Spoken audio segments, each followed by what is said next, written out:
दोस्तों पहुंच गया, यहाँ से भरेंगे गेड़ा। ये आगे देख रहे हो आप लाल क्रेशर।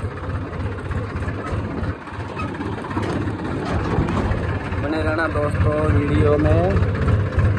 आज भी भाई ड्राइवर नहीं है और खुद भरूंगा गेड़ा। ये चेक करो, अपना ट्राला खुद चला के भरूंगा।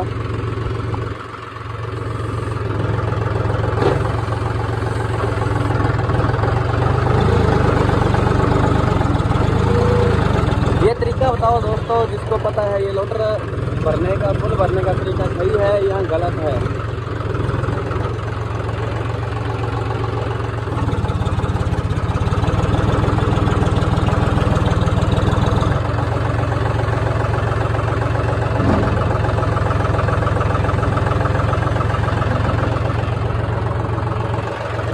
भाइयों आपसे एक सवाल पूछता हूँ, इस लोडर के अंदर आता है, जैसे ये फुल भरे ना 10 कुंटल वजन आता है और मतलब 220 कुंटल ट्राले में डालना है। कमेंट करके बताओ कितने लोड डलेंगे फुल भर भर के डले।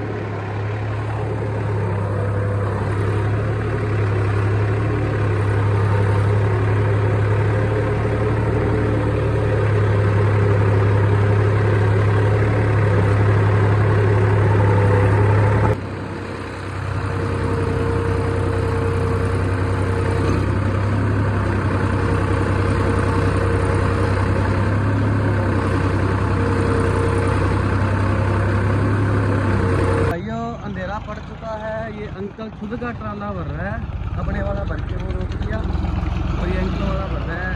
सुबह जाएंगे इकट्ठे ही। अब अंकल को भरवाते हैं, भरा के रोकेंगे दोनों, मेरे वाला और ये अंकल वाला। कर लो तो ये अंकल वाला भी भर चुका है। निकालता है अंकल ट्रैक्टर को, निकालो। तो भाई ये सोना लिखा है, ये भी अपने वाले जैसे निकला है, बढ़िया आराम से।